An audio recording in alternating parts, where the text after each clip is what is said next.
contribuiranno ad arricchire questo importante momento di approfondimento. Momento di approfondimento che verte su un tema che investe la vita di tutti noi e di cui avremo appunto modo di snocciolarlo e di comprenderlo meglio, non soltanto dal punto di vista politico, ma anche dal punto di vista tecnico. Cercherò di fare un cappello iniziale senza entrare troppo nel tecnico, anche perché mi seguiranno tecnici più qualificati di me. Che cos'è questa riforma della giustizia? Innanzitutto, dal mio canto, ritengo che questa riforma è qualcosa di veramente nefasto. Nefasto perché non risolve nessun problema dei nostri cittadini, né per quanto riguarda le lungaggini dei processi, né per quanto riguarda l'organizzazione degli uffici amministrativi che sono in sofferenza per via del fatto che sono sotto organico, mentre invece per contro andrà a incidere in maniera pesante sull'autonomia della magistratura. Perché vedete, questa riforma parte proprio dalla considerazione che i rapporti tra giudici e magistrati siano nocivi per i cittadini e per l'impostazione del processo che troviamo indicata all'articolo 111 della nostra Costituzione, ovvero un processo basato sul contraddittorio. Ma è qui proprio l'errore di fondo, perché la nostra Costituzione immagina sia il pubblico ministero che i giudici su uno stesso piano, in una condizione di sostanziale parità e non di separazione istituzionale. Dico questo perché la considerazione invece dal quale si parte è che appunto il PM verrà a costituire una sorta di burocrate dell'accusa, perché verrà trasformato in un soggetto che sarà incentrato soltanto a rintracciare quelle che sono le prove a sfavore dell'imputato.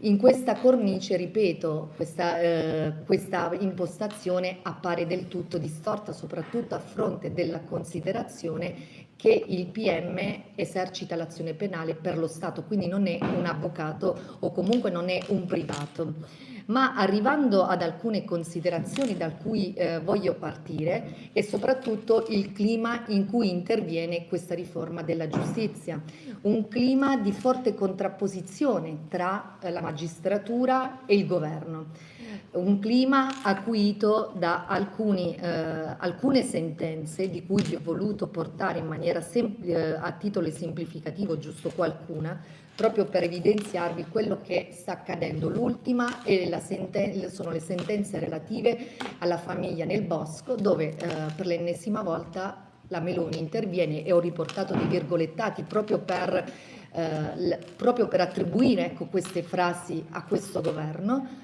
Dice: ci impediscono di governare. Andando a ritroso, ci sono le sentenze sui migranti nei centri in Albania, dove è intervenuta peraltro la Corte dell'Unione Europea proprio a dire che invece i giudici avevano fatto bene e quindi quelle sentenze erano corrette, ma in quell'occasione riprendo proprio quanto detto dal governo. La Corte va contro politiche contrarie a ingressi illegittimi, rivendica spazi che non le competono. O andando ancora nelle ultime settimane, le parole del capo di gabinetto del ministro Nordio, la quale dice: così togliamo di mezzo i magistrati. Quindi questa riforma appare come una riforma punitiva nei confronti di una magistratura non allineata nei confronti di questo governo. E questo è stato anche accentuato e reso evidente anche dall'intervento dello stesso presidente Mattarella, che è intervenuto per la prima volta al plenum, ha presieduto negli ultimi 11 anni per la prima volta questa seduta, proprio per ribadire il rispetto nei confronti di questa istituzione importante, di questo organismo, per ribadirne appunto il rispetto e quindi per riportare ad una situazione di rispetto tra queste istituzioni. Altro passaggio che voglio fare è quella che è l'impostazione anche di chi dice ai nostri concittadini di andare a votare per il sì. E vi ho voluto riportare una locandina che è stata postata sul proprio profilo da un mio collega consigliere regionale della Lega, il quale per perorare, ecco, le sue ragioni del sì porta quella che è la rappresentazione della nostra Europa e quindi vuole convincere dicendo tutti i paesi in Europa hanno adottato la separazione delle carriere, gli unici paesi che non l'hanno adottato sono quelli in rosso, ovvero l'Italia e la Grecia. Allora, innanzitutto trovo scorretto e riduttivo, ecco, fare una campagna elettorale in questa maniera. Questo perché qualunque riforma va contestualizzata. Nel nostro sistema, che io reputo abbastanza perfetto, siamo fortunati perché l'azione legale e l'azione penale è obbligatoria. Che cosa significa? Che il pubblico ministero ha l'obbligo di accertare qualunque notizia di reato fondata, quindi non è rimessa alla propria discrezionalità, ma anche facendo riferimento con qualche altra realtà. Vi voglio riportare ad esempio quella degli Stati Uniti, dove invece l'azione penale non è obbligatoria. Infatti in quel caso il prosecutor può scegliere a propria discrezione se perseguire o meno, o comunque se accertare o meno quella notizia di reato. Capite bene qual è la distorsione del sistema che si può avere, ecco, con una simile discrezionalità, perché si avrebbe un pubblico ministero che perseguirebbe soltanto quelle notizie di reato che ritiene che poi gli possano portare alla condanna, quindi soltanto dove è convinto che possa vincere, ma in maniera negativa per quanto riguarda l'imputato. Ma rimanendo invece proprio al dato europeo, ho voluto riprendervi anche tutti gli stati che vengono rappresentati in verde, perché in Francia i PM sono gerarchicamente subordinati al Ministero della Giustizia, in Spagna il pubblico ministero è diretto da un procuratore generale nominato dal governo. In Austria i pubblici ministeri sono gerarchicamente subordinati al ministro della giustizia. In Danimarca il pubblico ministero è parte dell'esecutivo e ricade sotto il ministro della giustizia. In Estonia anche qui la procura ricade sotto il ministero della giustizia. Nei Paesi Bassi il pubblico ministero e i giudici sono dipendenti e sono sotto l'esecutivo. In Finlandia il pubblico ministero ricade sotto l'esecutivo, stessa cosa anche in Germania e stessa cosa anche in Svezia. Questo per dirvi che evidentemente questa maggioranza vuole proprio un assoggettamento dei nostri pubblici ministeri al potere esecutivo. Ma anche rispetto a questo ho voluto fare una digressione storica, perché nel nostro paese c'è stato un momento storico in cui abbiamo avuto la magistratura che era assoggettata all'esecutivo. Parliamo del ventennio fascista e in quel momento abbiamo avuto che i magistrati vennero proprio inquadrati come dei veri e propri funzionari dello Stato, erano il braccio esecutivo del governo e questo venne reso ancora più evidente, venne rafforzato dal Regio Decreto numero 12 del 30 gennaio del 1941. Questo portò alle distorsioni del sistema a cui abbiamo assistito e di cui abbiamo memoria, perché la negazione dei diritti umani e civili sono rimasti alla storia. In quel momento, infatti, il ministro della Giustizia controllava l'intero ordine giudiziario. Venne creato il Tribunale Speciale per la Difesa dello Stato proprio che sostituì i tribunali ordinari per i reati contro il regime. Ai magistrati veniva chiesto di prestarsi ad un giuramento di fedeltà e quindi di fedeltà contro il regime, qualcosa di umiliante, ma soprattutto di contrario all'essenza stessa della funzione giudiziaria. In seguito che cosa è successo? Fortunatamente sono intervenuti i nostri padri costituenti e memori di quelle situazioni così distorte che hanno veramente costituito una macchia per la nostra storia, introdussero l'articolo 104 della nostra Costituzione che ci dice sostanzialmente che la magistratura è un organo autonomo e indipendente. Questo proprio perché i padri costituenti volevano un organismo autonomo e indipendente dal potere esecutivo e dagli altri poteri del dello Stato. Arrivando invece alla riforma della giustizia, ma giusto per non rubare troppo tempo neanche agli altri relatori che sicuramente entreranno di più nel vivo e anche di più dal punto di vista tecnico, spenderò giusto qualche passaggio proprio per esprimervi quelle che sono, ecco, anche le mie posizioni di contrarietà rispetto a questa riforma, perché i due nodi di questa riforma risiedono sostanzialmente nel Consiglio Superiore della Magistratura e nell'Alta Corte Disciplinare. Il Consiglio Superiore della Magistratura viene spacchettato, ne vengono creati due, uno per la magistratura requirente, ovvero i PM, e uno per la magistratura giudicante, i giudici.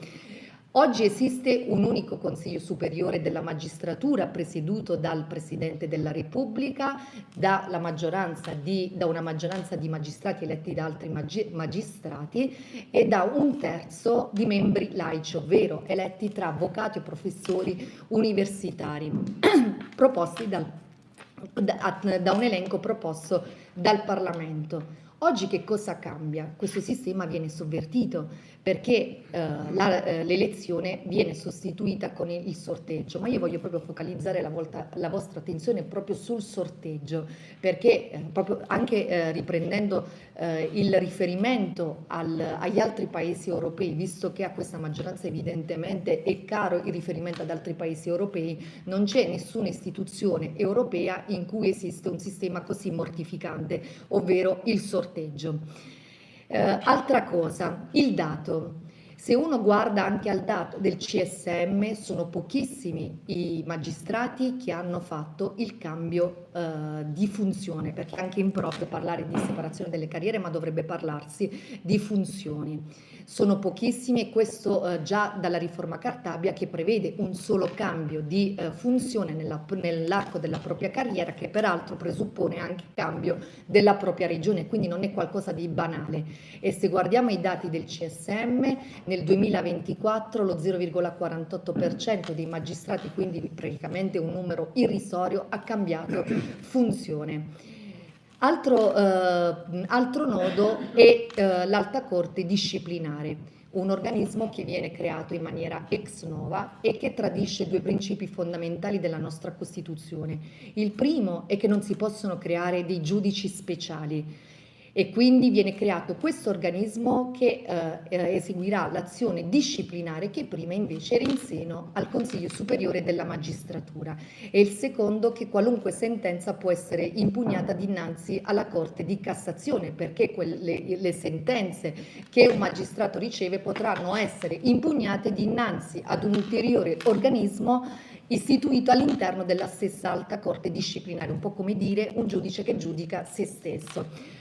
Ora non mi dilungo troppo perché vi ho rappresentato in estrema sintesi, ecco, un po' di aspetti, ecco, anche su cui fare delle riflessioni e che mi portano, ecco, ad esprimere la mia contrarietà, che non è soltanto, come a qualcuno piace dire, ideologica, è fondata su questioni non soltanto politiche ma anche tecniche, e ritengo che da questa riforma nefasta il nostro sistema ne uscirà molto compromesso, soprattutto dal punto di vista costituzionale. Verrà compromesso quell'equilibrio tra i tre poteri del nostro Stato, ovvero il potere esecutivo, il potere legislativo e quello giudiziario, ma ne verrà compromesso soprattutto un diritto fondamentale di noi tutti, ovvero il diritto secondo cui la legge è uguale per tutti, e ci riporterà indietro al periodo fascista. Non mi dilungo di più e passo la parola al primo relatore, che è l'onorevole De Rao, già procuratore nazionale antimafia. Quindi la prego di intervenire. Tolgo subito le slide così anche chi segue riesce a vederla. Bene, buonasera. Riuscite a sentirmi? Sì. Sì, credo si senta bene, ecco. Bene, innanzitutto la ringrazio, la consigliera Capozzi, per la bellissima introduzione che ha fatto, che è una sintesi di tutti i temi che riguardano sostanzialmente questa riforma. Ringrazio lei, gli organizzatori, Sabrina Pignedoli, che è stata appunto la collega sostanzialmente che mi ha consentito qui di partecipare, creando appunto l'occasione. Devo dire che mi manterrò sicuramente nei 15 minuti, o comunque se lo sforerò sarà di pochissimo, e andrò soprattutto per sintesi, nel senso che ci sono tante cose da dire. La prima è che questa riforma è una riforma contro la magistratura, non per la giustizia. E questo dovrebbe essere chiaro a tutti, anche perché la Presidente del Consiglio Meloni lo ha detto apertamente. Bisogna attraverso questa riforma sostanzialmente difendersi o impedire le ingerenze della magistratura sulle scelte politiche. Questo è il primo tema sul quale la Presidente del Consiglio e la maggioranza si pone. Cioè la riforma deve servire per bloccare i magistrati, cioè per impedire ai magistrati di poter operare secondo le norme della Costituzione. Un terzo organismo di rilevanza costituzionale che potrà soltanto limitarsi ad delle ammonizioni o delle censure. È un'anomalia a dir poco bestiale, cioè non si comprende, perché la legge ordinaria non potrà mai disporre, non potrà mai modificare l'articolo 107 nella parte in cui riserva al Consiglio Superiore della Magistratura o a 2 Consigli Superiori della Magistratura la potestà di applicare le sanzioni più importanti, che sono la dispensa e la sospensione dal servizio. Questo per dire il modo in cui, dal punto di vista tecnico, errato, questa maggioranza ha operato nel fare delle modifiche. Per quanto riguarda, sempre sugli aspetti tecnici, no? Allora, i presupposti di questa riforma, quelli che sentiamo dire un po' dalla propaganda del sì o dai convegni, non so se voi avete avuto modo di partecipare a qualche incontro con coloro che sostengono questa riforma, partono dai presupposti, che sono presupposti che non esistono. Il primo presupposto è che il giudice attualmente non sarebbe un giudice terzo, un giudice imparziale. Questa è un'opinione che è smentita dai dati. Attualmente si parla circa di un 54% di istanze dei pubblici ministeri che vengono comunque disattese dai giudici.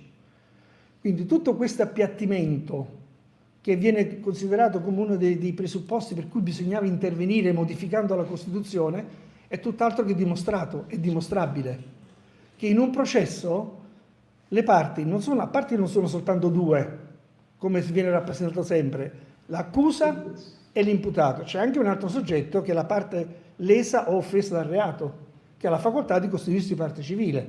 Quindi già le parti sarebbero 3. Quindi stabilire che il giudice,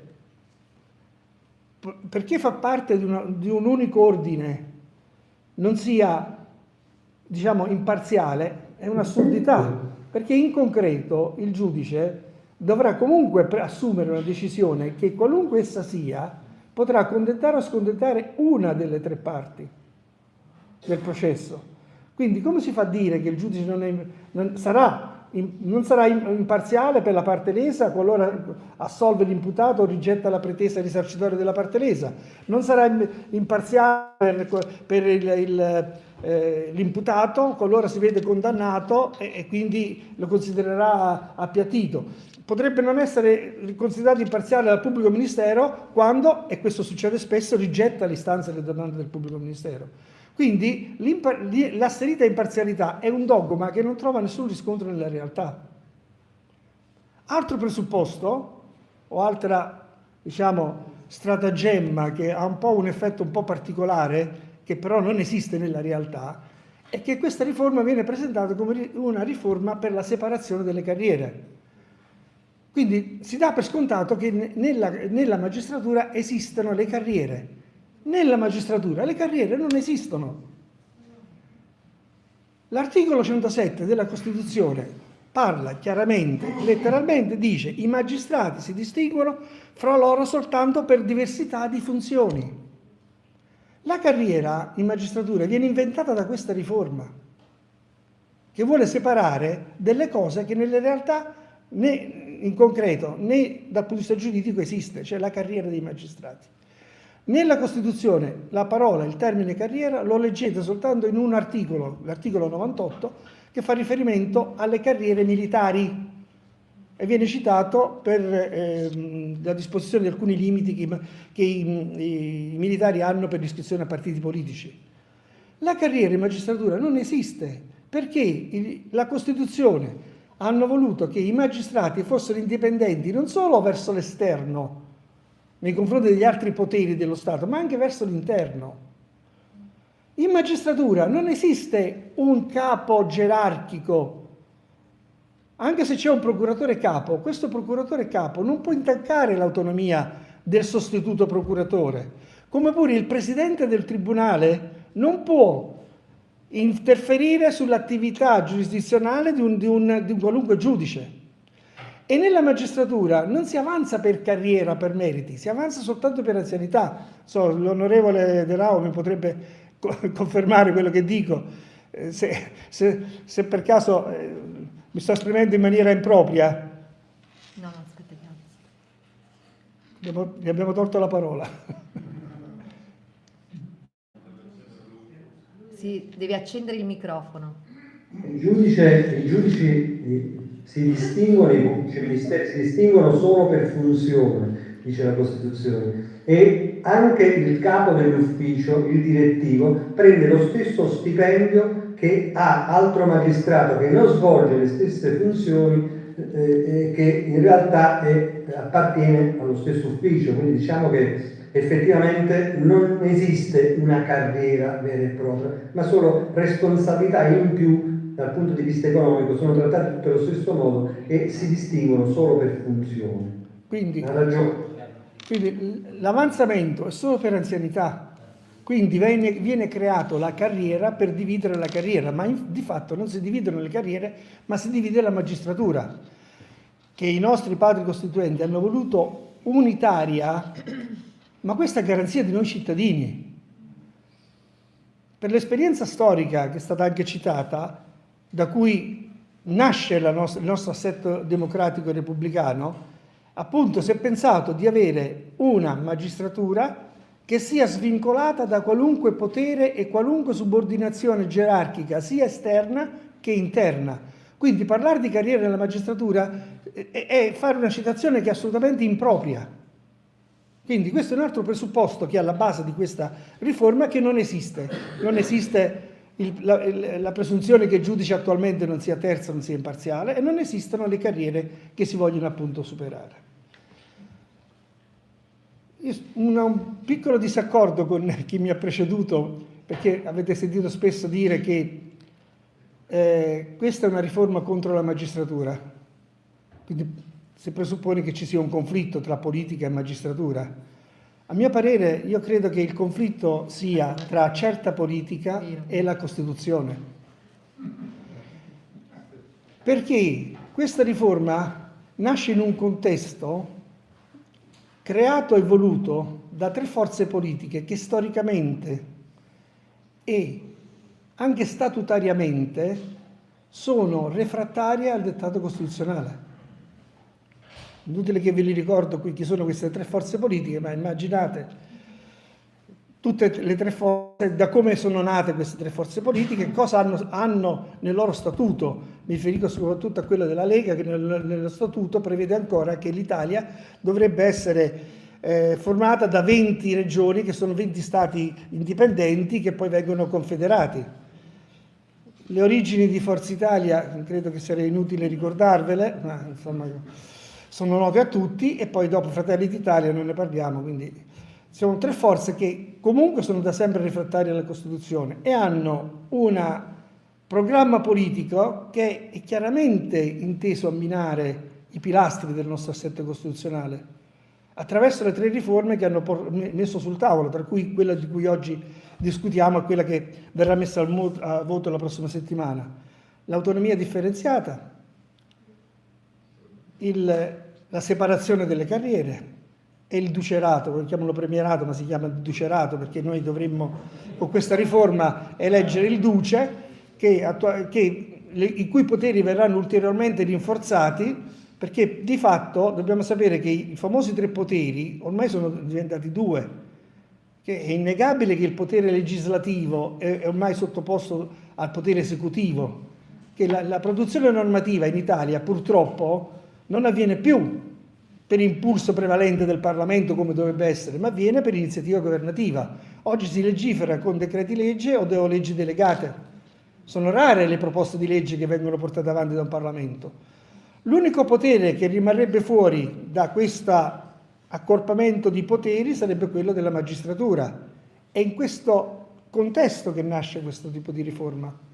Quindi il no che noi siamo chiamati a dare non è solo un no a una riforma della giustizia che fa un po' acqua, dal punto di vista tecnico fa un po' acqua da tutte le parti e che probabilmente anche qualora dovesse disgraziatamente passare, si presta comunque ad essere, non dico demolita, ma fortemente ridimensionata dalla Corte Costituzionale.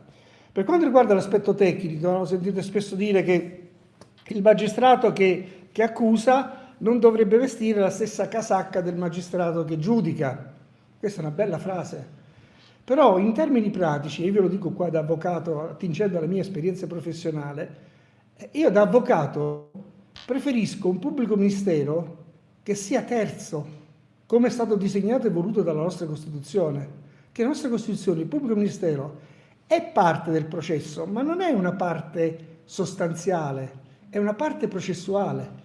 Perché come parte sostanziale, essendo pubblico ministero, rappresenta un interesse pubblico. E l'interesse pubblico non sempre è un interesse che è in contrasto con l'interesse privato dell'imputato, perché il pubblico ministero, nell'esercizio delle sue funzioni, non è tenuto a portare a casa sempre e comunque la condanna dell'imputato, ma a cercare quella che noi diciamo la verità processuale. Quindi il pubblico ministero oggi ha l'obbligo non solo di raccogliere elementi indiziari che poi diventano prove contro l'imputato, ma anche a favore dell'imputato. È una garanzia in più che negli altri ordinamenti non c'è, non esiste. Quindi io da avvocato preferisco avere un pubblico ministero con la cultura del giudice, non un pubblico ministero con la cultura dell'avvocato, o peggio del poliziotto. E questa riforma cerca di portare fuori dalla cultura della giurisdizione una parte importante del processo, allontanandolo da quella che è la cultura del giudice, per farlo diventare una cultura di parte non solo processuale ma anche parte sostanziale. Questo, contrariamente a quello che ci dicono, non va a rafforzare, non va ad eliminare o diminuire la disparità tra le parti, ma la aumenta a danno dei comuni cittadini, cioè di quei comuni cittadini che siamo noi, la stragrande maggioranza, che non abbiamo le risorse per fare le indagini difensive, che noi, parte privata, non disponiamo della Guardia di Finanza, della Polizia, dei Carabinieri, della Scientifica, di strumenti di intercettazione, eccetera, eccetera. Quindi dobbiamo necessariamente fidarci di un pubblico ministero che nell'esercizio delle attività che fa non va solo a cercare le prove, gli elementi contro il mio interesse di imputato, ma anche a favore dell'interesse, quindi agisce in favore della legge. Quindi un pubblico ministero che lavora per una corretta applicazione della legge è una garanzia in più della parte privata del processo, non un elemento di disparità ulteriore. Ecco, questo diciamo in termini un po' di esperienza pratica è quello che da avvocato mi ha spinto ad abbracciare contrariamente a quello che hanno fatto tanti altri miei colleghi, ad abbracciare le tesi del no. Perché io credo che dal punto di vista del risvolto pratico questa riforma è perniciosa per gli interessi dei cittadini. Quindi non è una riforma della giustizia, non è una riforma contro la magistratura, è una riforma contro noi cittadini. E di fronte a questo disegno noi abbiamo, non dico solo il dovere, ma l'obbligo di dire no, perché questa riforma è solo un tassello di una deriva antidemocratica che si sta purtroppo realizzando nel nostro Paese. Lo vediamo anche dalle uscite, le esternazioni, ormai non hanno nessuna remora a dire chiaramente quali sono gli obiettivi che vogliono raggiungere. Si parla addirittura di eliminare la magistratura, vista come un plotone di esecuzione. Troviamo legislatori che fanno una legge, decreto Caivano, che dicono che i genitori che non mandano i figli a scuola devono andare in galera e quindi prevedono una pena di 2 anni di reclusione per i genitori che mandano i figli a scuola, e dopo chi ha fatto quella legge accusa i giudici di applicare quella legge. Che i figli non sono dello Stato ma sono dei genitori.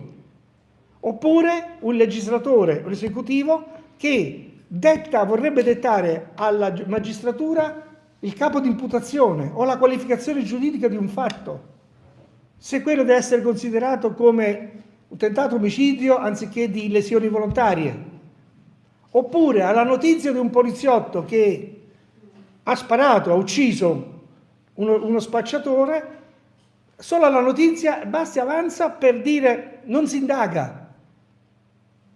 Cioè, questi sono tutti segnali di una pericolosa deriva a cui noi da cittadini, ma di qualunque tipo di orientamento politico, di centro, di destra, di sinistra, dobbiamo opporci, perché qui è in gioco non le carriere dei magistrati, che il giorno dopo questo referendum continueranno a fare il lavoro, continueranno a percepire il loro stipendio, continueranno a fare il loro percorso, chiamiamola pure carriera, quello che è, ma il problema ce l'avremo noi cittadini, perché è una riforma contro noi cittadini.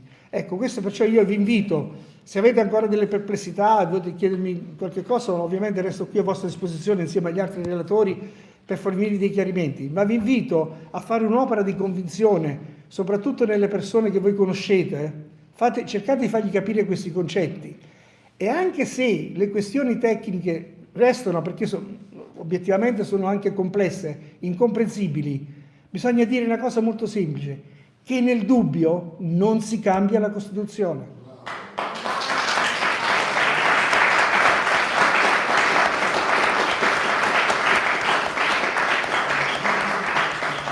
È un patrimonio che ci è stato lasciato da persone che hanno lavorato 2 anni, che hanno lavorato su ogni singola parola, hanno discusso, trovando una sintesi, anche se, diciamo, componenti di varie culture politiche e ideologiche hanno creato questa Costituzione che è definita una delle più belle del mondo, che ha immaginato in prospettiva quella che è la nostra società. La Costituzione disegna una democrazia ideale, in parte non ancora neanche pienamente realizzata, ma se noi vogliamo modificarla per mettere in discussione questi principi, noi facciamo un danno a noi stessi. Quindi non è soltanto doveroso, è obbligatorio dire no.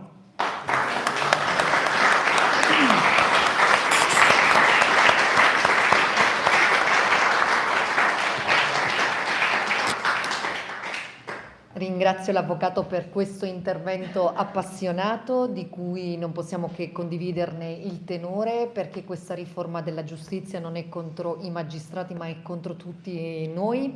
E passo la parola al giornalista e avvocato Guerrieri, autore anche del libro Divide et impera, ovvero dividi e comanda. Grazie.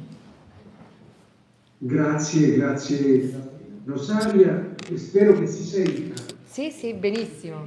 Bene. Allora, un saluto intanto al procuratore, preferisco chiamarlo così, il nostro deputato Federico Cafiero, al collega Leo e agli altri presenti, e anche al Movimento 5 Stelle del Friuli e di Udine, a cui sono legato. Come dire, tante cose sono state dette. Io amo parlare, soprattutto in queste settimane di campagna referendaria, in maniera non tecnica, anche se le conoscenze tecniche sono state fornite e sono importanti e basilari. E allora vorrei parlare innanzitutto dei falsi miti di questa riforma, che chiamarla riforma è anche difficile. In realtà, nella comunicazione del governo e della sua maggioranza, se ci fate caso, sono esistiti 2 momenti.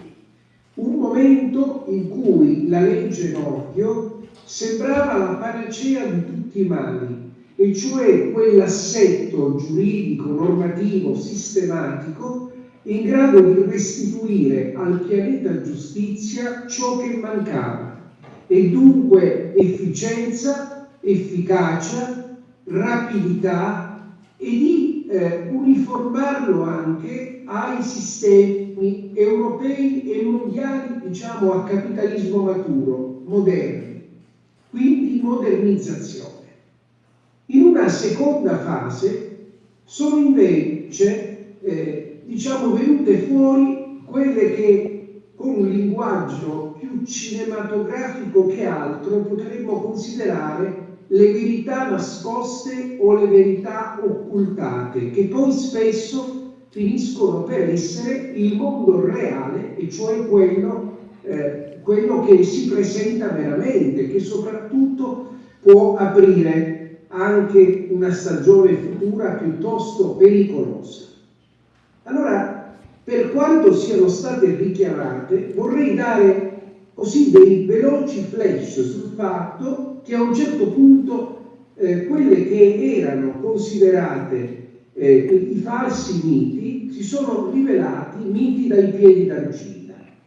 In primo luogo è stato detto la separazione delle funzioni, dato che, come è stato giustamente osservato dal collega Leo, nel sistema italiano costituzionale, probabilmente perché si è voluto superare la contrapposizione tra la magistratura alta e la magistratura bassa del periodo monarchico, preunitario, unitario, poi anche fascista, non esiste alcuna ripartizione di carriera. Allora, separazione delle funzioni. Il 24 luglio del 2024 la Presidente pro tempore della Corte di Cassazione, Margherita Cassano, ha fornito i numeri, e i numeri dicono una realtà inequivocabile, e cioè che negli ultimi 5 anni solamente lo 0,83% dei PM aveva chiesto di passare alle funzioni giudicanti, e appena il 0,21% dei requirenti ha chiesto di passare alle funzioni requirenti. E di conseguenza è evidente che si tratta di una legge pensata per poche decine di persone in un ambito, quello magistratuale, che annovera un corpo di circa 10.000 magistrati, di cui all'incirca i 4/5 giudicanti e un quinto requirenti, al netto dei magistrati distaccati presso uffici ministeriali. Quindi è evidente che questa prima suggestione non tiene. Poi ve n'è una seconda, e la seconda è quella che tende a raffigurare un giudice prono ai desiderata del pubblico ministero, soprattutto in relazione ai processi, ai dibattimenti. Non so se avete fatto caso, io faccio sempre di questo tipo di esempi perché credo che colpiscano molto l'opinione pubblica, di quella vignetta utilizzata a dismisura nei social e dai sostenitori del sì, che raffigura 2 gatti e un topo, no? Il topo è ovviamente l'avvocato, i gatti sono il giudice e il PM, dicendo è necessario qualcosa perché altrimenti c'è un condizionamento troppo forte, ma i dati sono stati correttamente indicati poco fa, e sono circa 1 su 2 i casi statistici in cui le richieste del PM sono rigettate dal magistrato giudicante. Questo all'esito dei dibattimenti, fatto salvo, essendo il PM organo non superpoliziotto accusatore ad ogni costo, ma organo funzionale alla ricerca della verità, purché sia delle archiviazioni disposte prima che si possa arrivare all'apertura di un dibattimento. Poi la questione velocità. La nostra, sappiamo, è una giustizia umana, È una giustizia in cui i dati più recenti dicono che per esaurire un solo grado di un processo civile occorrono 813 giorni e un processo penale 300 giorni in meno, 500 e codici. Si tratta ovviamente di numeri estremamente alti, ma che negli ultimi anni hanno segnato un meno 7%. Sono sempre i dati, questa volta del Ministero della Giustizia, riportati dal Sole 24 Ore a dircelo, ma questo 7% in meno non si deve né ad assunzioni di magistrati da parte del governo. Tenete conto che rispetto al sistema francese o spagnolo noi abbiamo all'incirca tra il 40 e il 50% di magistrati e pubblici ministeri in meno.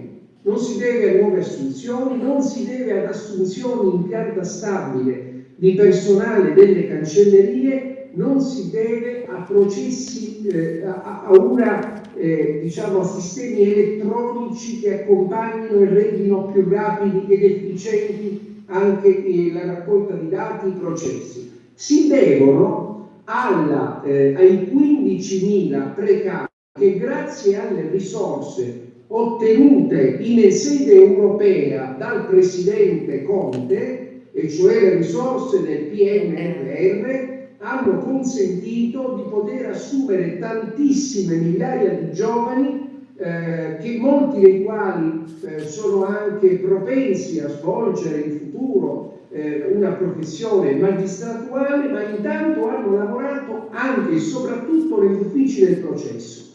I contratti di questi ragazzi, di questi validissimi professionisti, scadranno il 30 giugno dell'anno in corso, e da quello che sembra, navigando a vista, sembra che il governo del merito, il governo dell'efficienza voglia mandarne a casa l'80%.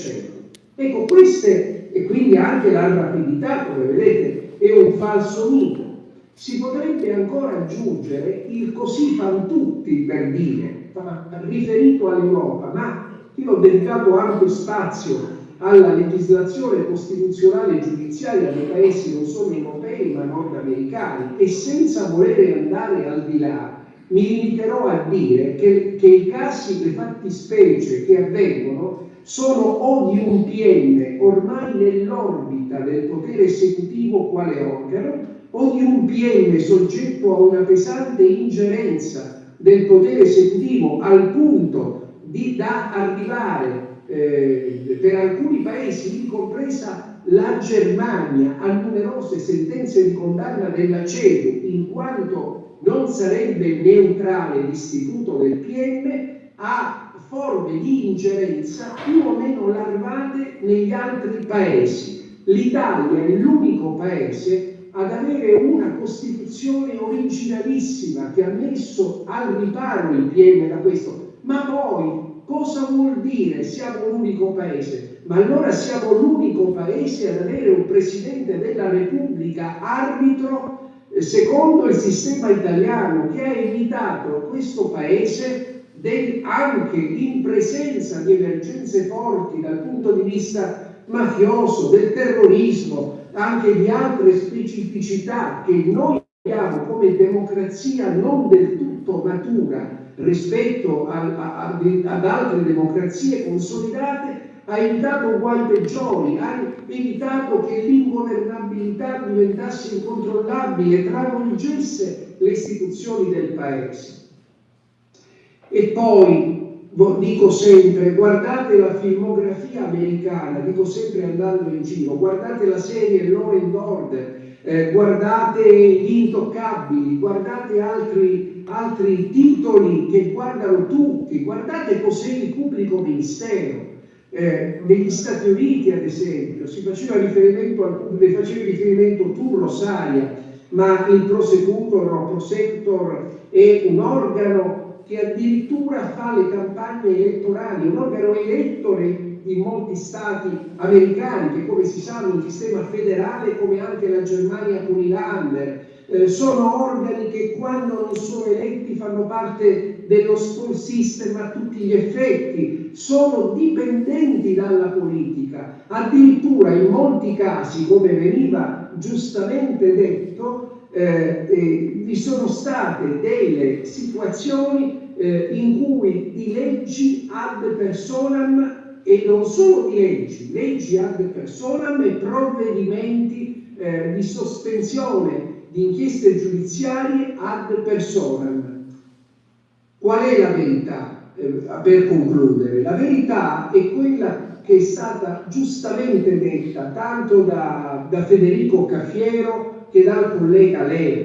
L'attacco è alla Costituzione, e lo è perché il programma elettorale di Giorgia Meloni fin dal 2022 era diretto a questo triplice intervento: autonomia differenziata alla Lega, a minare i principi di sussidiarietà, di solidarietà iscritti nella Costituzione, giustizia a Forza Italia, a minare evidentemente il principio di uguaglianza, e poi la madre di tutte le riforme, il premierato, al partito egemone della coalizione Fratelli d'Italia, a stravolgere lo Stato di diritto che è fondato sulla corretta ripartizione del potere tra i poteri legislativo, esecutivo e giudiziario, che sarebbe il punto finale.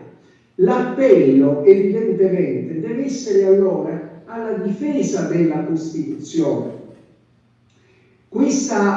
La Costituzione, come ha detto appassionatamente il collega Leo, è nata da un grande patto che ha tenuto insieme forze che dialogavano difficilmente, perché erano animate da culture, da pensieri, da ideologie diverse. Ha tenuto insieme De Gasperi, Moro, Dossetti e La Pira per la parte cattolica, Sandro Pertini e Nenni per i socialisti, Togliatti e Nildeiotti per i comunisti, e ancora Calamandrei per gli azionisti e Einaudi per i liberali. Hanno costruito un patto fondato su una mediazione. Calamandrei non a caso dichiarò poi successivamente, quando si vuole modificare questo patto, è bene che i banchi del governo rimangano vuoti, a significare che sono le parti politiche a dover trovare il concorso e la mediazione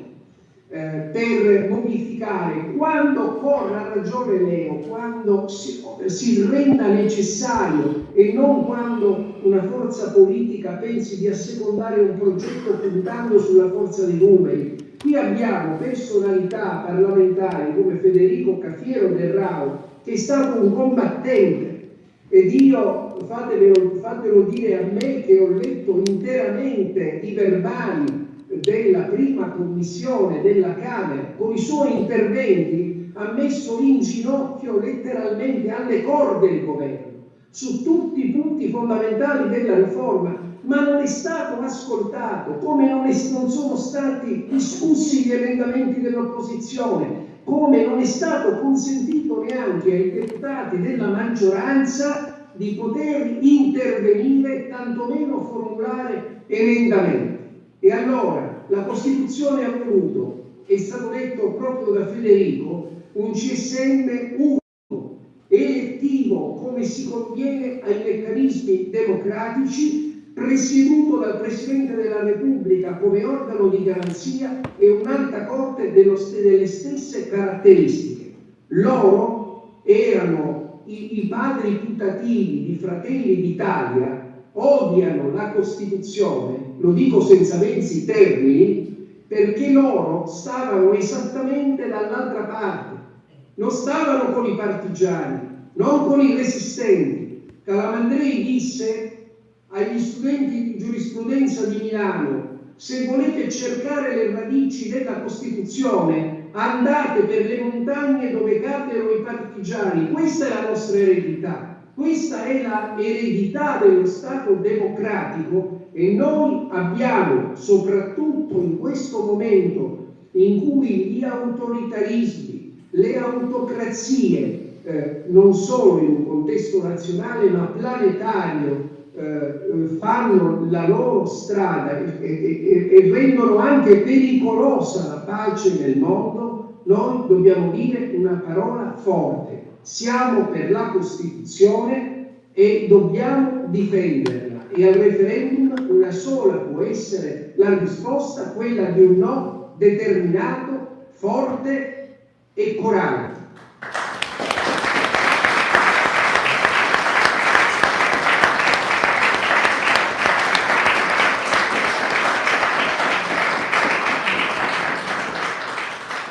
Pietro, ti ringrazio per il tuo intervento e convengo con te in ogni parola perché per chi mi conosce una formazione giuridica, amo la Costituzione, amo il suo equilibrio perfetto e se si va a intervenire anche in una piccola parte si finisce inevitabilmente per compromettere l'intero sistema.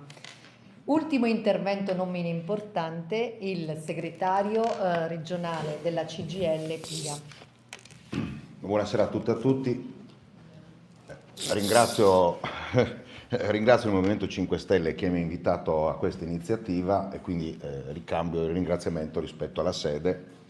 Ma per noi è importante questo momento che è democratico, in cui le persone vengono a sapere, incominciano a cimentarsi in materie che sono complesse e lo sono anche per un sindacalista. Io certo non vi darò degli elementi così tecnici, però la prima cosa che mi sento di condividere con i relatori, che ringrazio, insomma, che mi hanno preceduto, ben più autorevoli di me, è che questa non è una riforma della giustizia.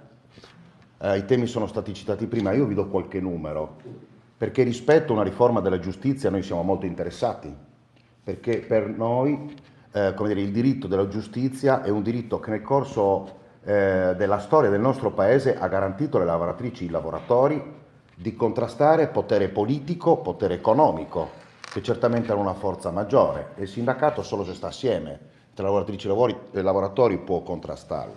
Ho preso i dati prima perché è vero che noi corriamo un rischio elevatissimo al 30 giugno con il fatto che non verranno rinnovati il personale, che sono tanti giovani, personale della giustizia. Io vedo i numeri della regione che ad oggi, al 31 dicembre, su una pianta organica di 422 persone per il personale amministrativo degli uffici giudicanti ci sono 422 persone. Attualmente in servizio sono 249, con posti vacanti per 173 persone. La stessa percentuale si può dire per il personale amministrativo degli uffici requirenti. Per dire che quando si tratta, ovviamente i diritti vengono garantiti dai sistemi come quello giudiziario, se c'è del personale può essere garantito, altrimenti no. Ma lo vediamo su altri diritti, sono stati citati prima, sui quali si fonda il nostro paese, ovvero il tema della presa in carico per alcuni cittadini. Se noi guardiamo al Servizio Sanitario Nazionale vediamo che ci sono gli stessi problemi che non vengono affrontati. Ma se andiamo a guardare anche alle necessità che ha il nostro paese all'interno del sistema della giustizia, guardo anche le condizioni disumane dei detenuti o persone che dovrebbero stare in carcere e non ci stanno rispetto all'edilizia penitenziaria, o come sono messe le nostre carceri, i diritti di quelle persone. Parlo delle lavoratrici e i lavoratori. Noi siamo pronti a discutere del contributo unificato e della condanna delle spese processuali per le lavoratrici e i lavoratori, cosa che non è prevista e che garantiva che cosa? Anche al povero operaio, che non ha certo la stessa capacità economica di difendersi, di poter adire alle vie legali rispetto al padrone, noi lo chiamiamo così, che è quello che ti dice cosa devi fare.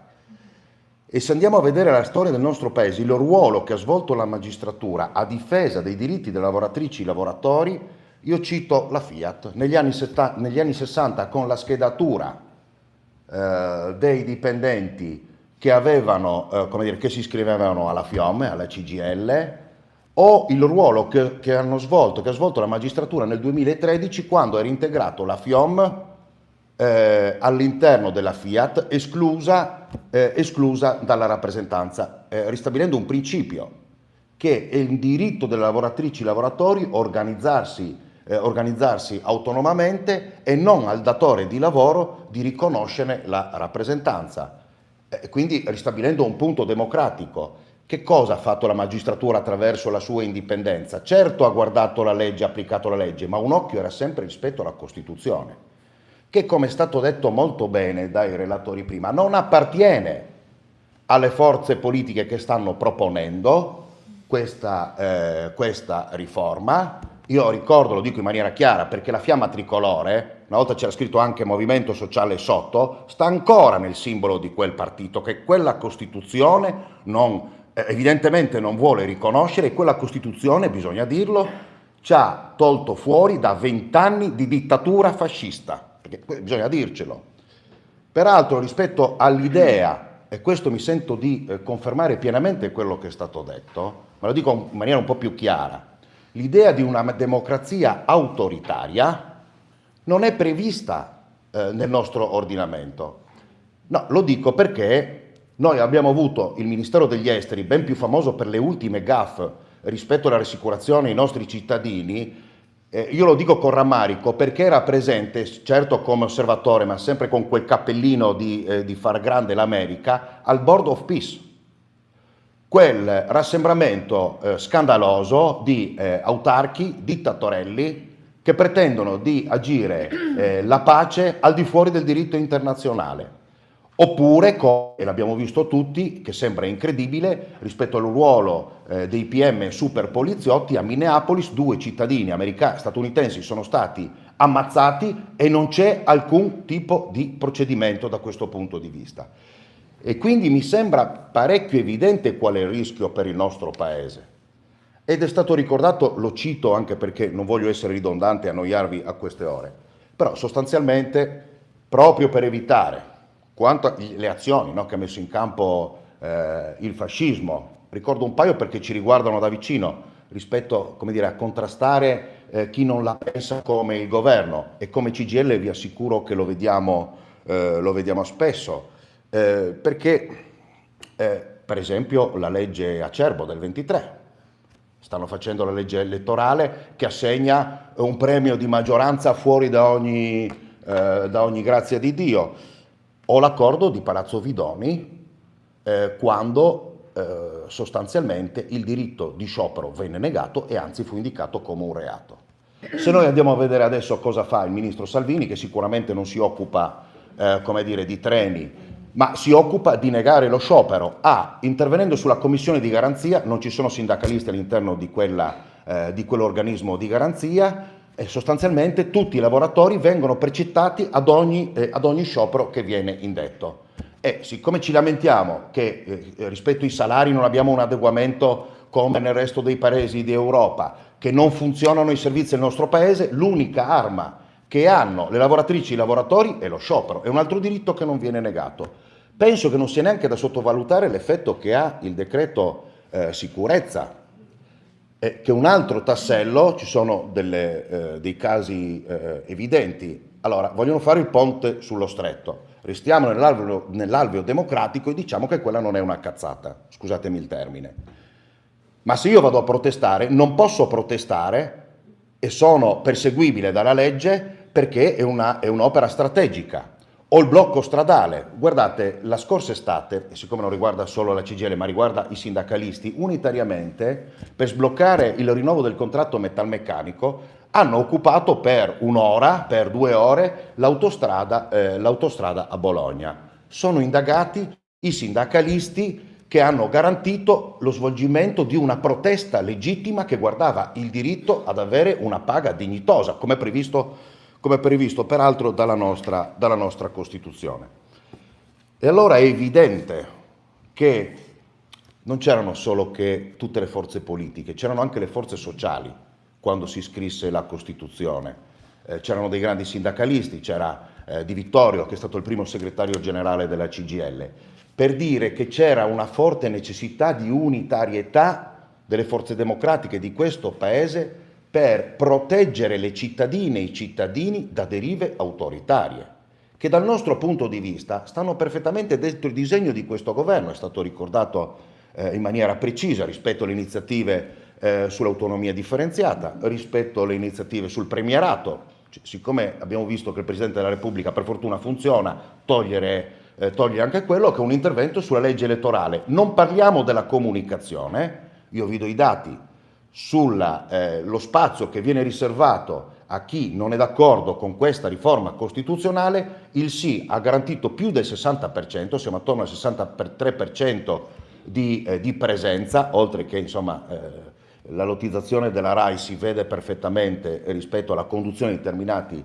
determinati programmi, ed è stato garantito solo che per il restante 37% lo spazio al sì.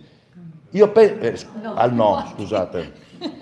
Vabbè, era una speranza rispetto al risultato elettorale, ovviamente le indicazioni che vincesse il no. È evidente qual è il disegno, ovvero tutti gli ostacoli che si intrapongono rispetto non alla legge, ma a un'idea di una parte politica vanno rimossi.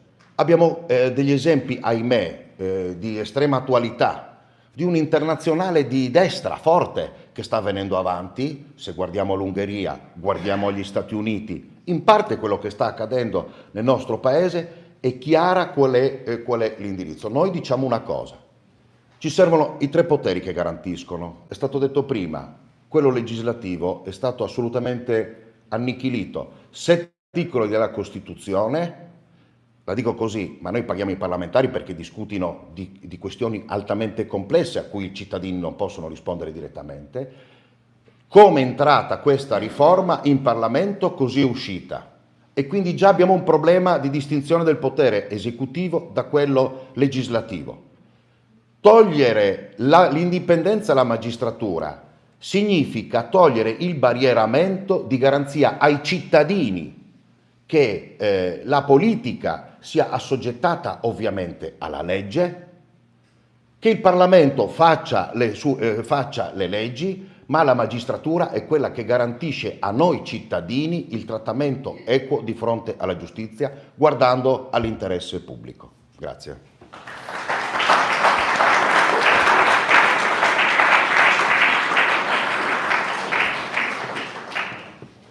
Allora voglio rinnovare il mio ringraziamento a tutti i relatori per l'importante contributo.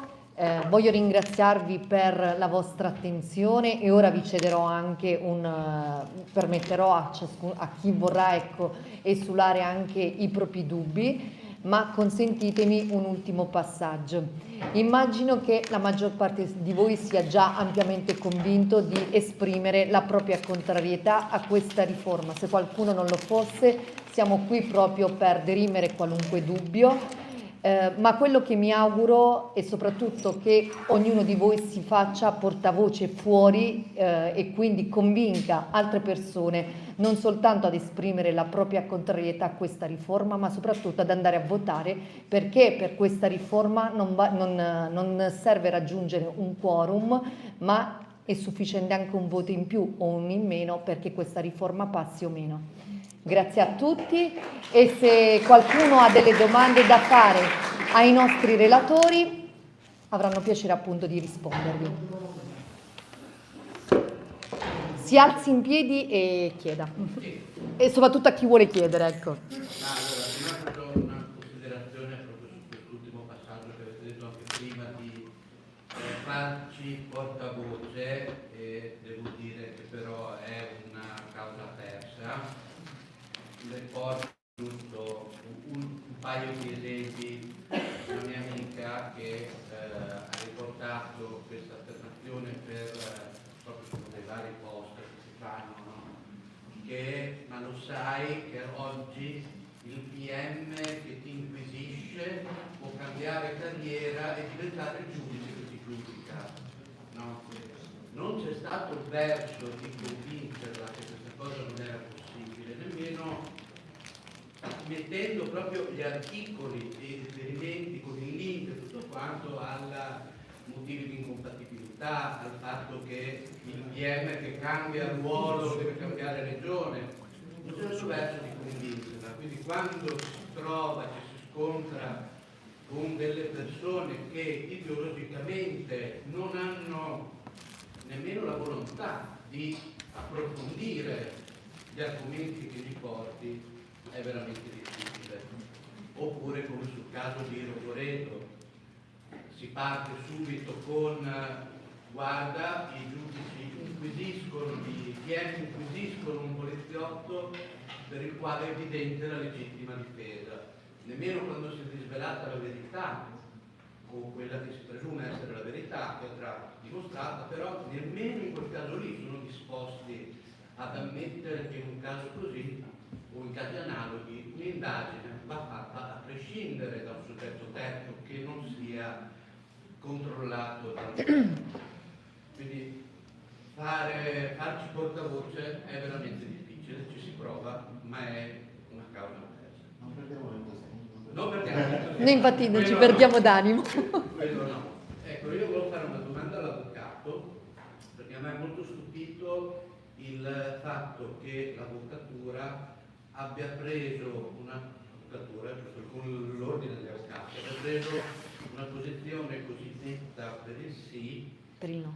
senza in alcun la modo Camera Penale. considerare quale potesse essere l'opinione dei propri iscritti. Tanto più che ci sono stati molti casi di lamentele in questo senso e, se non erro, anche casi abbastanza gravi di richieste di dimissioni da incarichi all'interno dell'ordine verso avvocati che avevano manifestato il proprio favore per il no alla riforma. È una cosa che mi sorprende perché io faccio parte di un altro ordine dove, quando vengono essere prese delle decisioni che riguardano l'indirizzo che l'ordine deve prendere nei confronti di alcune scelte importanti, viene sempre fatta una consultazione degli iscritti. Quindi questa cosa mi ha stupito e volevo chiederle quali secondo lei sono stati i motivi per cui c'è stata questa presa di posizione così netta in contrasto con molti dei propri iscritti. Grazie. Allora, non è l'unico che, non è l'unico che è rimasto sorpreso da questo modus operandi. I motivi vanno ricercati, possiamo fare varie ipotesi. Ci sono molti avvocati che, in maniera errata, almeno dal mio punto di vista, considerano il processo come una partita di calcio dove si confrontano due avversari, il PM e la difesa. E questa, secondo me, è una visione sbagliata per le cose che dicevo poc'anzi, no? Che il pubblico ministero è una parte processuale ma non è una parte sostanziale, perché deve perseguire un interesse pubblico. L'avvocatura ha scelto di sposare questa battaglia di retrovia e io sono convinto, lo dico spesso, lo dico tantissimo, detto ai miei colleghi, qualunque sarà l'esito di questo referendum, l'avvocatura uscirà con le ossa rotte, perché non ha promosso nessun dibattito interno e i vertici dei vari organismi, gli ordini degli avvocati, le camere penali, le camere civili, hanno dato per scontato che tutta l'avvocatura fosse compatta per il sì. Io vi posso soltanto parlare di una mia esperienza personale. Nel 2016 ci fu la riforma Boschi-Renzi, che prevedeva un forte cambiamento della Costituzione, quindi fu un'iniziativa promossa dall'allora centrosinistra. E il problema si pose tra noi avvocati, ne abbiamo discusso e 70, parlo solo del Foro di Trieste, abbiamo fatto un manifesto, facemmo all'epoca un manifesto. Al di là delle appartenenze politiche, io all'epoca, come lo sono ancora tuttora, sono iscritto al PD, ve lo dico, quindi sono, dal punto di vista culturale mi colloco in quell'area lì. Con gli altri 70 colleghi facemmo questo famoso manifesto e trovammo, prima di entrare nel merito di quella riforma, che era una riforma comunque complessa, con tanti aspetti, controversi, eccetera, eccetera, trovammo una sintesi su un preambolo. Questo preambolo recitava così: riforma Boschi è frutto di un'iniziativa governativa e non di un'iniziativa parlamentare, come invece avrebbe dovuto essere secondo il nostro sistema costituzionale e secondo gli insegnamenti dei nostri padri costituenti. giacché la Costituzione rappresenta la legge fondamentale dello Stato e non un atto di parte, ovvero solo di quelle parti che appoggiano il governo. Tale tecnica legislativa ha di fatto abbassato l'approvazione della riforma della Costituzione al livello dell'iter di una legge ordinaria, dove oggi prevalgono interessi di parte e purtroppo strafalcioni letterali e giuridici che rendono i testi normativi di difficile e controversa lettura anche per i tecnici del diritto. Io, prendendo questo testo, ho scritto una mail a tutti i 70 colleghi, diciamo: guarda, ci troviamo di fronte a una situazione speculare. Facciamo la stessa iniziativa? Solo 2 mi hanno risposto di sì. Gli altri 69, 68 ho detto no, ma noi condividiamo queste riforme, i tempi sono cambiati e le condizioni sono diverse. La risposta è quello: probabilmente qui abbiamo messo da parte le simpatie politiche. In questo caso le simpatie politiche purtroppo hanno prevalso in molti colleghi e quindi hanno sposato questa riforma che non fa onore, sono il primo a dirlo e a denunciarlo, non fa onore alla categoria. Come non fa onore, perché se c'è un appiattimento in questa vicenda è l'appiattimento di una certa avvocatura alle posizioni del governo. Noi abbiamo assistito alle dichiarazioni della Bertolazzi e le Camere penali non hanno proferito verbo, hanno anzi fatto un comunicato ufficiale contro Gratteri, esprimendo solidarietà al Foglio, perché Gratteri avrebbe minacciato il Foglio, quindi le Camere penali, di fronte alle espressioni della Bertolazzi, tace. Io appartengo a quella categoria di avvocati che ritengono che l'attacco alla magistratura è un attacco anche all'avvocatura, e un attacco all'avvocatura è anche un attacco alla magistratura, perché avvocatura e magistratura facciamo parte di un presidio di democrazia a favore dei cittadini. Se questi presidi vengono in qualche modo compromessi, attaccati, sminuiti, oppure che si vogliono portare sotto comunque il controllo di altri soggetti, noi abdichiamo alla nostra principale funzione, verso la quale abbiamo tutti quanti noi formulato un importante giuramento. Quindi i colleghi che hanno sposato questa battaglia con le loro legittime opinioni, eccetera, eccetera, a mio avviso stanno tradendo quello che è lo scopo, la funzione, quella più alta dell'avvocatura.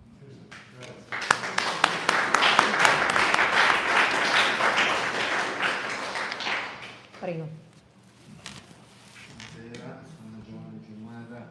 Vorrei avere 2 parole di conforto da parte dell'onorevole, perché da cittadino semplice io ho fatto, messo in fila un po' di atti, un po' di situazioni che sono avvenute ultimamente durante questa legislatura, e precisamente l'abolizione dell'abuso d'ufficio, poi quello svuotamento delle sanzioni per la responsabilità amministrativa, quindi tutte le sanzioni che riguardano quelle che vengono perseguite dalla Corte dei Conti, e lo svuotamento anche di altri reati. Mettendo in fila a queste cose e aggiungendo un ipotetico sì una vittoria del sì a questa proposta di referendum, questa proposta di riforma, considerando anche la piccolezza di chi dalla parte di chi viene questa riforma e tutto l'insieme di questi atti che hanno ultimamente approvato, l'idea che mi faccio del cittadino è quella che praticamente il siciliano vuole pigliare Salletare e mettersi la sacchetta, prendersi l'Italia e mettersela in tasca, se non l'hanno già fatto, perché una mira molto lungimirante su queste politiche non c'è, ma vogliono l'immediatezza di avere mani libere per poter fare quanto più possibile, per non essere puniti. Ovviamente che è una cosa che pagheremo noi cittadini.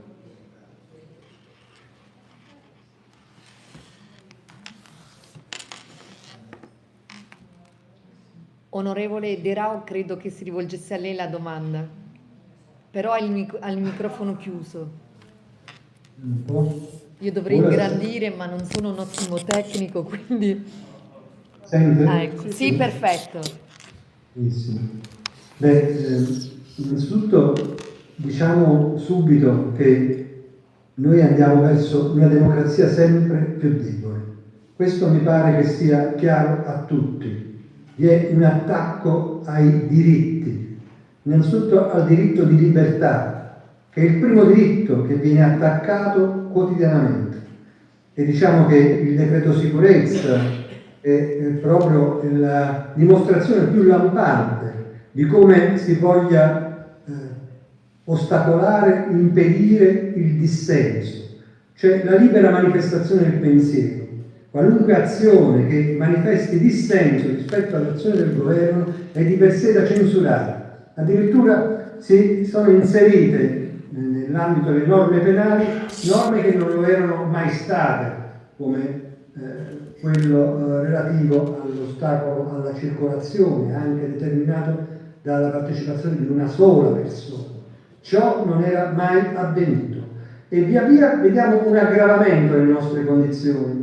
Ma d'altro canto questa stessa riforma è una riforma che, come è stato detto, è partita dal governo e è stata mantenuta totalmente ferma in ogni suo punto, in ogni articolo, in ogni parte delle disposizioni che è arrivata alla legge costituzionale, alla riforma costituzionale, il che non era mai avvenuto nella storia, che una riforma su articoli della Costituzione potesse essere approvata senza una discussione, una condivisione, una partecipazione di tutte le forze politiche. Ma questa è la democrazia, la partecipazione di tutti. Invece vedete che la nostra è una democrazia sempre più debole. Io credo che questa riforma, peraltro, vada vista proprio in questo modo. È la riforma che vuole soltanto zittire i pubblici ministeri. Quando prima dicevo è contro la magistratura, intendevo dire che sostanzialmente la politica vuole sottrarsi al controllo di legalità,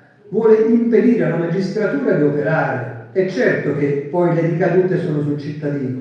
Chi ne farà le spese sarà il cittadino, soprattutto il cittadino che è uguale agli altri, perché poi si è già creata una distinzione fra i cittadini e quelli che invece sono al di sopra dei cittadini, che saranno quelli immuni, indenni, rispetto ai quali la magistratura non potrà operare. E lei ha detto benissimo, l'abuso d'ufficio è stato già il primo, direi, strumento attraverso il quale inficiare quella parità dei diritti.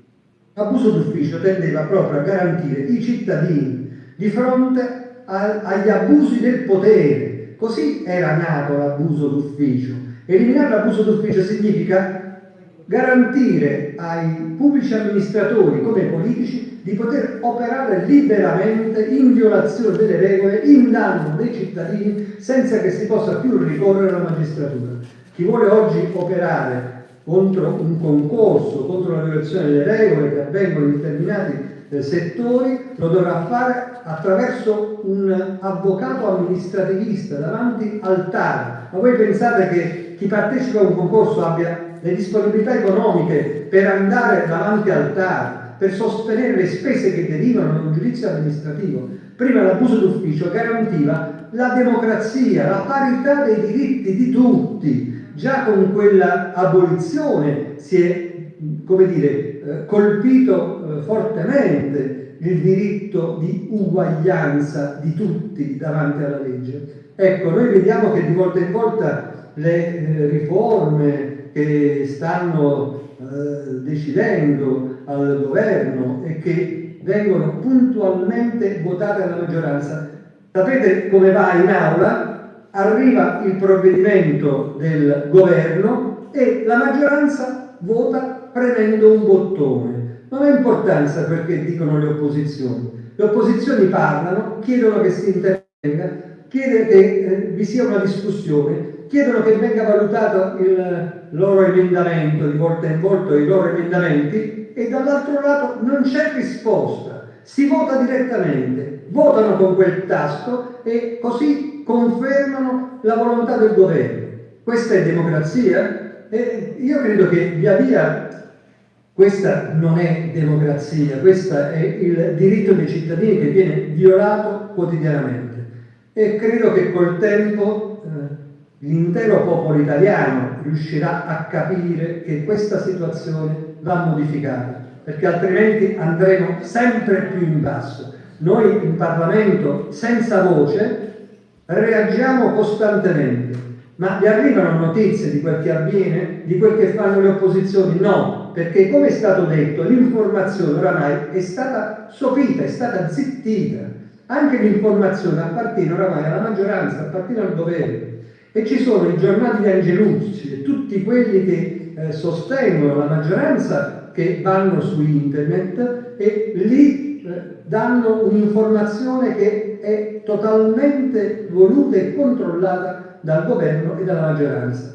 Beh, io la ringrazio per avermi fatto intervenire, avermi fatto in qualche modo anche condividere con voi le amarezze e tutto ciò che viviamo in aula in questo momento, sperando che se anche voi riusciste a parlare con coloro che non sono intervenuti, ma che riescono ad avere il senso di quel che sta avvenendo in questo paese, forse un no molto più forte, molto più secco e rigoroso lo avremo, e spero che con un no riusciremo almeno ad ostacolare questo sviluppo antidemocratico che si sta avendo nel nostro paese.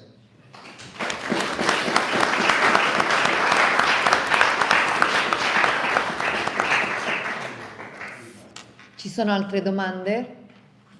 Nessuna? Vi ringrazio per l'attenzione. Ah, se vuole sì, meglio. Dica chi vuole fare. Prego. Niente, come tanti cittadini sto cercando di capire in questi giorni cosa c'è dietro questo referendum, per poter votare in una maniera un pochino più, come dire, consapevole, grazie, no? Quindi al momento non sono né dalla parte del no né dalla parte del sì. Cerco di capire per farmi un'idea e per poi arrivare al giorno fatidico e mettere la croce nella Ci auguriamo sul no. Magari sì, esatto, magari sul no, esatto. Vorrei farlo con più consapevolezza però, no? Allora mi collego proprio a questo bel manifesto che c'è scritto qui, quando la politica vuole controllare la giustizia. Questo è proprio il punto di queste discussioni che ci sono attualmente in atto, che mi interessa di più in questo momento. Cioè mi piacerebbe capire, se possibile, da persone che sono intervenute, che stanno intervenendo, in quale punto del testo di questa modifica esistono delle dirette modifiche di testo che andrebbero ad aumentare, a provocare un aumento del controllo della politica sulla giustizia attuale. Mi piacerebbe sapere proprio, non dico le parole, ma le parti, insomma, che tagliano qualcosa, aiutando la politica a intervenire più facilmente nella gestione della giustizia. Tutto qua, insomma. Prego. Per finire con due parole, posso? Sì, prego. Grazie, avvocato, per la sezione. Allora, io direi subito che l'indipendenza e l'autonomia della magistratura sono garantite dal Consiglio Superiore e il Consiglio Superiore fino ad oggi è stato rappresentato dai magistrati che sono stati scelti dai magistrati. Perché? Perché il Consiglio Superiore ha un compito di autogoverno, cioè organizzare il lavoro della magistratura requirente e giudicante e di autotutela, cioè la magistratura è forte e può esprimersi liberamente senza alcun ostacolo da parte della politica, come sta invece tentando oggi la politica, sempre che il Consiglio Superiore mantenga questa forza dell'autotutela. Come mantiene l'autotutela? Lei avrà visto che ogni qualvolta siano stati accusati i magistrati ingiustamente dalla politica, da questa politica di maggioranza del governo, il Consiglio Superiore è intervenuto con delle proprie dichiarazioni, affermando che la politica non si può permettere di attaccare la magistratura. Un domani non sarà più così, perché col sorteggio non avremo più magistrati che rappresentano gli altri magistrati, ma avremo soltanto dei soggetti che vengono estratti a sorte come nei bussolotti, mentre dalla parte politica abbiamo una scelta ben precisa di coloro che sono capaci di difendere il loro modo di pensare. Quindi già è una debolezza assoluta. Quando poi al Consiglio Superiore toglie quella che è la prima garanzia dei magistrati, cioè il potere disciplinare, oggi abbiamo una sezione nell'ambito del Consiglio Superiore che esercita il potere disciplinare. Quando l'ha tolto e l'ha attribuito a un organismo autonomo diverso dal Consiglio Superiore che fa solo disciplina, che applica le sanzioni, che non è espressione della magistratura, ma di una sorta di gerarchia della magistratura, perché fa parte solo della Corte di Cassazione, da una politica che viene estratta e scelta in modo specifico. Avrà quindi delle persone molto preparate, ancora una volta, nella politica, avrà una gerarchia della magistratura e non avrà più la tutela che il Consiglio Superiore ha fatto fino ad oggi. Ecco perché autonomia e indipendenza non ci saranno più, e se non c'è più autonomia e indipendenza non c'è più un magistrato libero di applicare la legge così come sta facendo oggi. Un domani il cittadino sarà nudo e il magistrato sarà incapace di applicare la legge nei confronti dei potenti. Questo è il problema oggi e vorrei che i cittadini lo riuscissero a cogliere, e invece purtroppo questo forse noi non abbiamo nemmeno la capacità di spiegarlo realmente. Posso dire che io sono stato per 44 anni magistrato e sono stato tante volte, in tante occasioni, senza nemmeno conoscere chi era il soggetto nei cui confronti si faceva il processo, accusato una volta di appartenere alla sinistra, una volta di appartenere alla destra, a seconda di quelli che venivano, però, ma c'era un Consiglio Superiore che interveniva e chiudeva la bocca a tutti dicendo: i magistrati non possono essere accusati quando svolgono il loro lavoro. Peraltro, nell'ambito dei processi esistono gli strumenti di impugnazione e quindi degli strumenti di controllo, anzi proprio la procedura del nostro paese è tale da avere 2 gradi di merito e 1 di legittimità, quindi vi è una garanzia assoluta per il cittadino. Ecco, senza un Consiglio Superiore forte non ci sarà un magistrato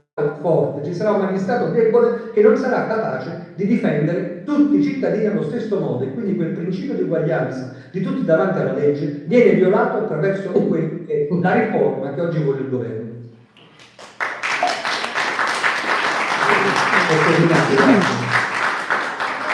Questa è una domanda che è più che lecita e devo dare anche ragione, perché è vero, la norma ribadisce che la magistratura è autonoma ed indipendente, ma è ovvio che non potevano scrivere altrimenti, perché se andavano a modificare questo principio fondamentale la riforma non poteva neanche, non saremmo arrivati neanche al referendum, perché era evidentemente improponibile.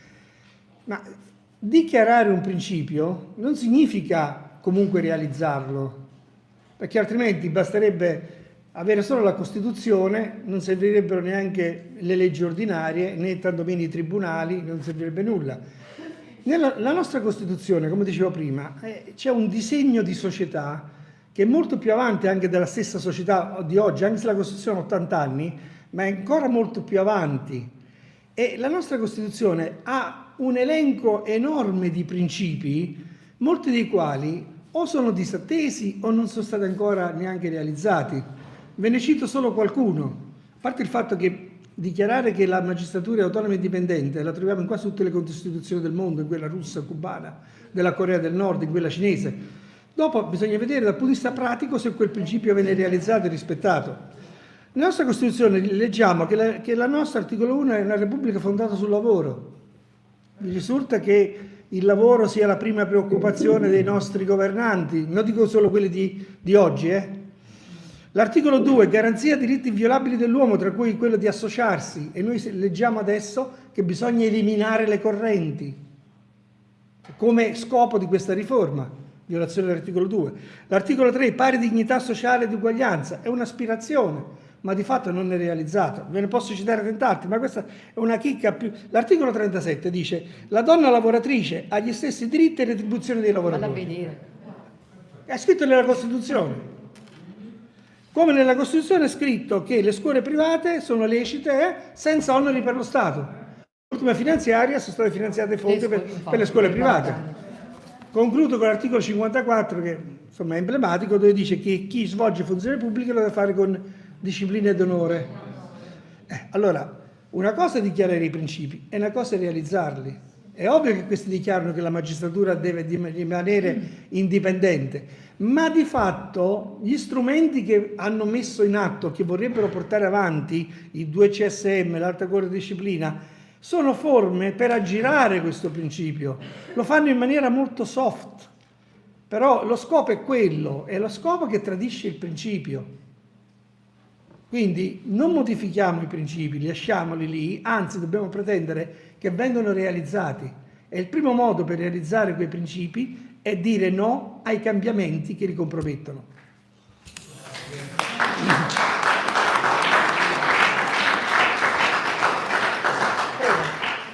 Io aggiungerei a questa risposta anche il fatto della sottrazione della possibilità di appellarsi alla Corte di Cassazione nel caso di provvedimenti disciplinari, Certo. ma costringendo l'appello all'interno della stessa alta Corte da magistrati diversi da quelli del primo giudizio, che è comunque un elemento che indebolisce. Ne abbiamo già parlato. Sì. Prego. La volontà, io sono assolutamente convinto di votare no, perché siamo moltissimo, per dirvi io sono abbonato al fatto, Alzi un po' la voce per piacere. sono abbonato al fatto quotidiano, quindi diciamo mi piace il movimento. Quello che mi chiedo, no? Se è vero che tra i sostenitori dei 5 Stelle ce ne sono molti che perseverano di votare sì. Qui non ce n'è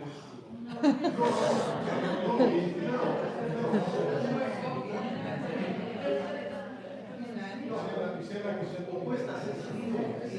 Ma È vero, ma è vero. Vera o una fantasia? No, no, ma è vero, ma anche allora, quando si parla di politicizzare questo referendum, no? Vengono quelli di sinistra, centrosinistra, vengono accusati di politicizzare questa. Però i fatti cosa dicono?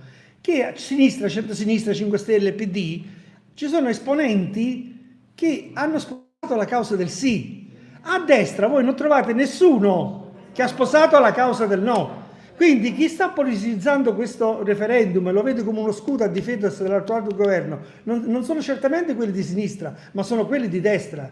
Perché qua a sinistra, siccome siamo abituati un po' a discutere, anche a volte in maniera, diciamo, un po' autolesionistica, ma comunque siamo abituati giustamente a discutere, ci sono dei distinguo. Dall'altra parte si vota tutti sì compattamente perché si difende un governo. Ecco. È vero, ma io, secondo me, i 5 Stelle hanno un'altra visione di politica.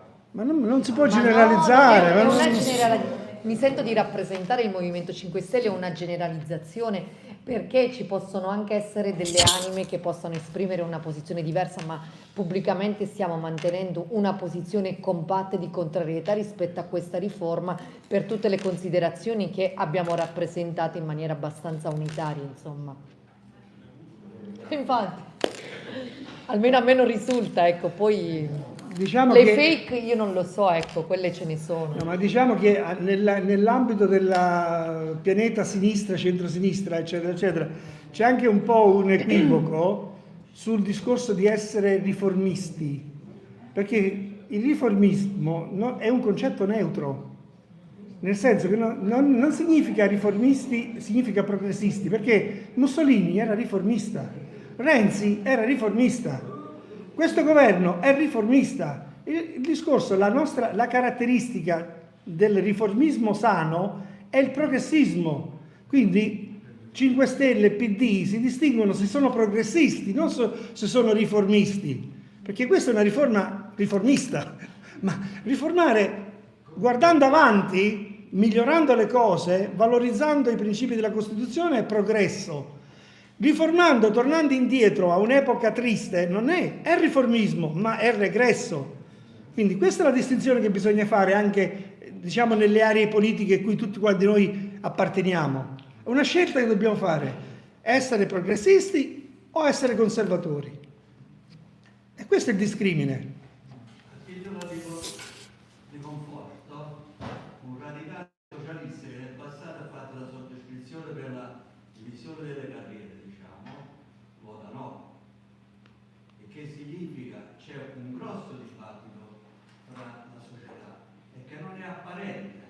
E quindi anche quello che ha detto lei precedentemente, che ci sono parecchi della sinistra che votano sì, ci sta anche da quell'altra parte, ne conosco alcuni, ma questo può essere una generalizzazione del problema, che voteranno no. E l'altro è interessante sarà anche il risultato, perché a me si è concesso che vinca il sì e non me lo auguro,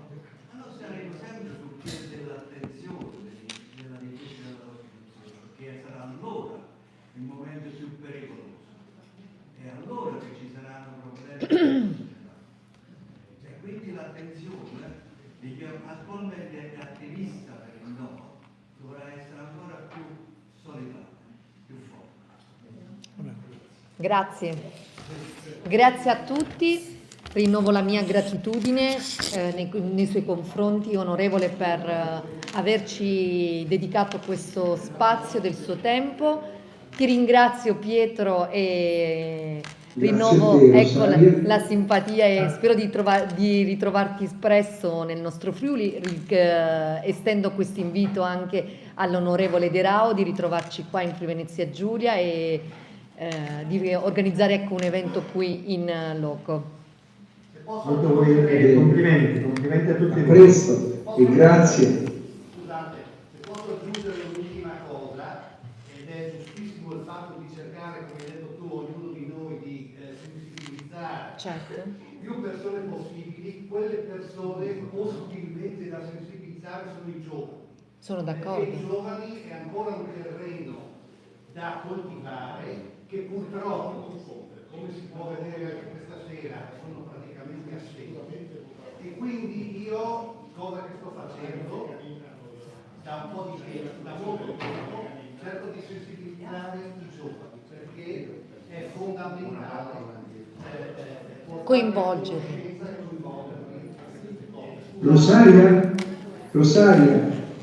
Dimmi. Rosaria, permettimi di dire solo una parola al signore che ha parlato, che lamenta la presenza dei giovani. Io parlo ogni giorno, anche perché ho girato in lungo e in largo la Sicilia, e non solo la Sicilia, su questa pessima legge. E ho incontrato tantissimi giovani. I giovani sono una realtà silenziosa, ma hanno chiari quali sono i fondamenti della democrazia e ciò che riposano nella Carta Costituzionale, che io dico sempre è madre e terra per noi tutti. E non a caso questo governo ne ha tenuti fuori 4.900.000 dal diritto di voto. Stiamo parlando, per i fuorisede, del 10,5% del corpo elettorale, e lo ha fatto deliberatamente dopo aver verificato che alle recenti europee il 74% di loro aveva votato contro i partiti dell'attuale maggioranza. Quindi siate fiduciosi dei giovani, perché al referendum, quale che sia, noi speriamo vincano i no, i giovani non deluderanno, perché sono legati al proprio paese.